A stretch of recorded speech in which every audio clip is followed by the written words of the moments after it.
for the last 5 years, ang Tulfo Brothers supported ninyo si Pangulong Duterte at sinuportahan din kayo ng Pangulo. Malapit kayo sa kanya, tulad pa rin ni Pacquiao. Malapit kayo sa kanya, mga Tulfo Brothers.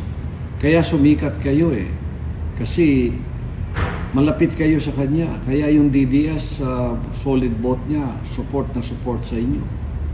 O ilan sa 16 million ang pumasok sa iyong subscription na 48 million? Ilan? Ilagay na lang natin, dahil hindi kayo kalaban ni Pangulong Duterte, supported na supported ninyo siya, malapit ka pa sa kanya, nitong pagka-presidente niya, noong nakarang araw ka lang bumaligtad, na parang si Pacquiao na rin. This is SMNI News Channel. Truth that matters. Well, supportahan mo man o hindi, ay nagpatuloy na, nagpasimula ng binoykot at nag-unsubscribe ang millions of subscribers ni Rapi Tulfo sa kanyang pagkakamali sa sinabi niyang parang isang hamon o challenge. Nagpasimula ito nung in-invite siya doon sa ASAP. Isa yata itong ABS-CBN program. Pagkatapos parang na-carried away siya at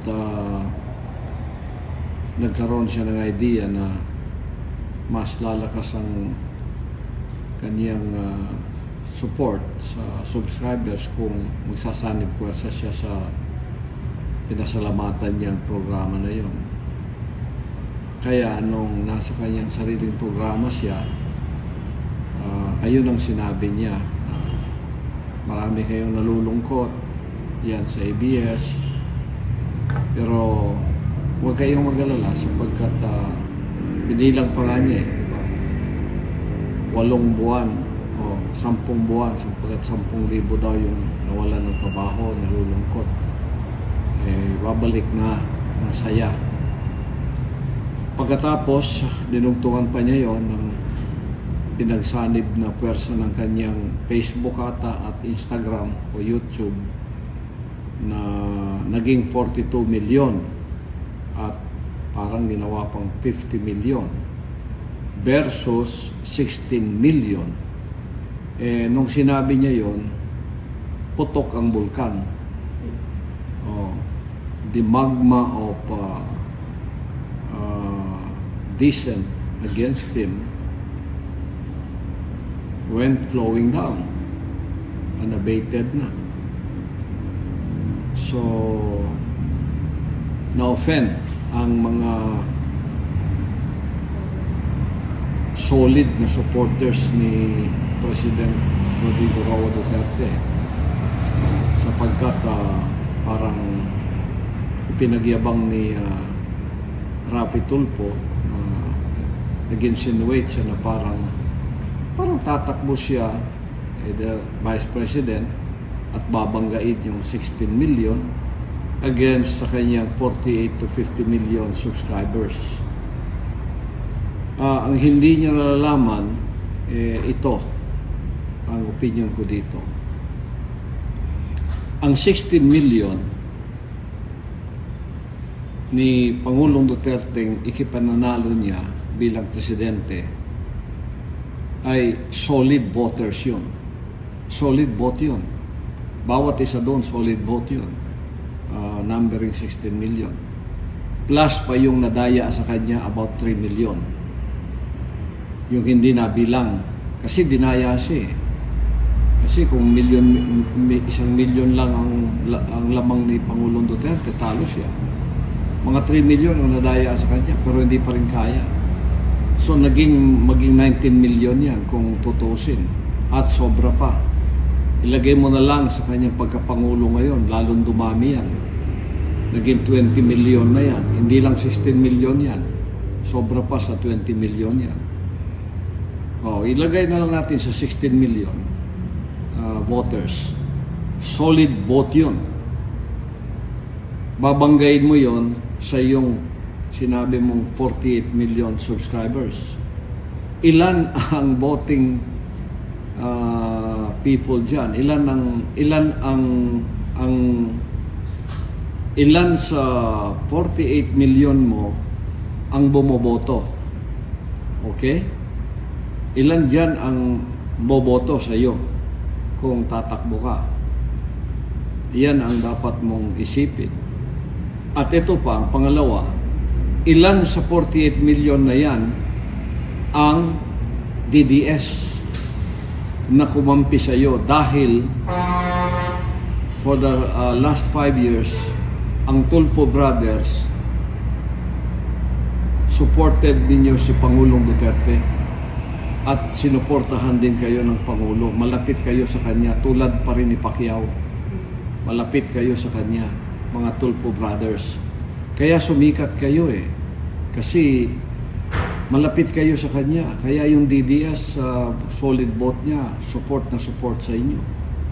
O ilan sa 16 million ang pumasok sa iyong subscription na 48 million? Ilan? Ilagay na lang natin dahil hindi kayo kalaban ni Pangulong Duterte, supported ninyo siya, malapit ka pa sa kanya, nitong pagka-presidente niya, noong nakarang araw ka lang bumaligtad, na parang si Pacquiao na rin. O ngayon, ilan sa 16 million na yon ang nakapasok sa iyong subscription? Kung 16 million yon, aalis lahat sa iyo yon, sapagkat na-offend na sila sa iyo. Kahit i-delete mo pa yung yung video na ginawa mo, wala na, kalat na Ako nga, meron akong kopya Lahat ng tao may kopya na nun, kahit i-delete mo. The damage has been done. Wala ka na magagawa doon. Magpapatuloy na yung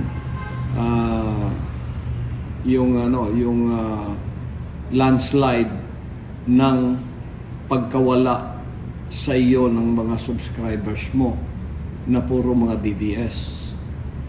Halimbawa, yung mga taong hindi naman Duterte supporters, natulungan mo nga kasi kaya nga sumikat ka dahil tiwalang-tiwala sila sa iyo. At tumutulong ka naman, nakakatulong ka naman sa ganang ginagawa mo sa iyong programa. Ngayon, nawalan sila ng tiwala na sa iyo. Kasi yun ang ginawa mo. Binangga mo na tulad ni Pacquiao ang ating Pangulo. Ngayon, maaalis na iyong support sa iyo ng mga solid Duterte supporters. To remind you, 16 million voters lahat yun. Ngayon, aalis sa iyo yun. Ilan ang mga nasa 16 million nakapasok sa iyong subscription? Ilagay natin 16 million sila. Minus 16 million ka na. Voters yun. O sa natitira sa iyo, halimbawa may natira sa iyong 20 million, aalis din sa iyo yan Kasi sa 5 taon na pamamahala ng Pangulo, nakita nila ang tunay na pagbabago ng Pilipinas. Kaya yung hindi bumoto sa kanya noon, bilib na rin sa kanya ngayon. Kaya ang oposisyon, hindi sila makaporma Watak sila Kasi hindi sila ma-solidify. Kasi hindi na pwedeng tabunan pa ang ginawa ng ating Pangulo. At eto yung pangatlo. Napansin ba ninyo at sa iyo, Rafi, na lahat ng kumukontra sa Pangulo ay bumabagsak? At ang lahat, pangapat, ang lahat ng kumakampi na ibalik ang ABS-CBN ay lumalagpak, bumabagsak sa paningin ng mga tao. Alam mo kung bakit? Wala na tayo sa ignorant democracy. Nasa sa intelligent democracy na tayo. Ibig sabihin, kahit sino ka pang mayaman, oligarko, sikat, malaking network, pagka ikaw kumontra at nag-violate ng ating mga batas, lulubog ka. Hindi ka kakampihan na ng mga tao. O ngayon, gusto ninyong ibalik ang ABS-CBN. O ikaw, si Pacquiao, si sino pa? Marami pa kayo eh.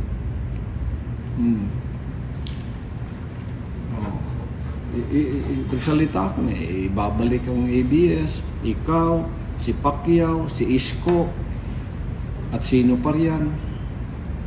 Yan ay patotoong nung panahong ignore democracy pa tayo. Makakaya ninyong gawin yun. Kasi pasikatan noon eh. Pasikatan at saka papopular. Pero ngayon di na ganun. Alam ng tao kung bakit ang ABS-CBN hindi yan lalagyan ng prangkisa. Pag yan, sinasabi yung ibalik ko, isang malaking pagkabagsak ninyo yan. Kasi tutol ang tao sa inyo sa bagay na ganyan. Biro ninyo, inimbestiga yan sa Kongreso, sa mababang kapulungan. Inosisa yan, siniyasat. At daming violations against the law ng ABS-CBN.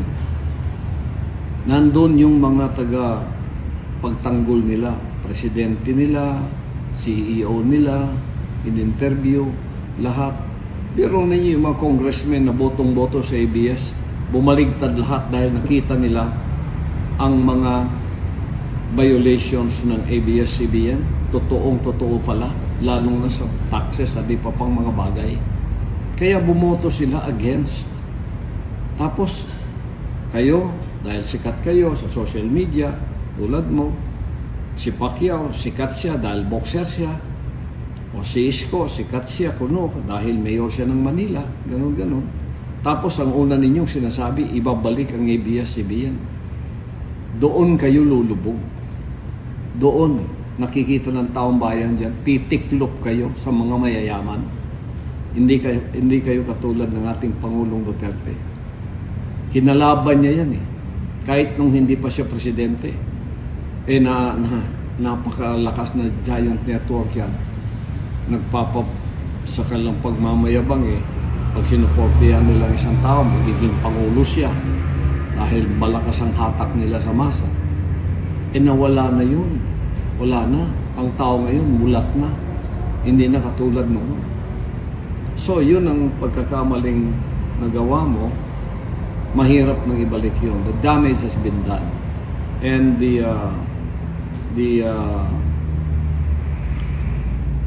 your loss of subscribers will continue. I'm sorry to say. Kaya, nakikita natin dito ang kamay din ng ating Panginoong Diyos na yung nagmamataas sa sarili, ibababa, nagbabagsak. Tingnan niyo yung pagmamataas ng ABS-CBN sa katauhan ni Vice Ganda. Bagsak. Ikaw, sabi mo, 40 to 50 million na subscribers mo, binangga mo yung nagpapanalo sa ating Pangulo, bagsak ka. Si Isko, babagsak din yan. Kasi ganon din ang sinabi niya, ibabalik ang ABS-CBN. Si Pacquiao, ganon din ang sinabi niya, ibabalik ang ABS-CBN. Ang ibig sabihin, basta mayaman, above the law sa inyo. Hindi ko walang playing field. Pag kayong naging pamuno ng ating bansa, hindi equal ang playing field. Para sa inyo ang mayaman. Tiklop kayo sa mga mayaman. Oligarko, mayaman. Kung sa inyo ibibigay ang kapangyarihan at pamamahala, kawawa ang taong bayan. Kasi beholden kayo sa mga mayayaman, sa mga popular, mayayaman, o sino ngayon ang pinaglilingkuran ninyo? Di ba ang sarili ninyo? Hindi ang taong bayan? Compare kayo ngayon kay Pangulong Duterte. Hindi siya natakot sa mga sikat, popular, basta't meron kang violation sa ating mga batas. Pantay-pantay tayong lahat. wala siyang kinikilingan. Yan ang tunay na pamumuno. Kaya, this is lesson learned para sa inyo. Sa bansa natin, dapat ang namumuno, you adhere to the rule of the law. You adhere to the rule of the law. Kayo, hindi pa nga kayo nasa posisyon. Number 1 na sa inyong agenda. Ang ABS-CBN, ibabalik. Akala ninyo kung nasa posisyon kayo, kadagad mababalik ninyo. Hindi naman kayo nagbibigay ng prangkisa.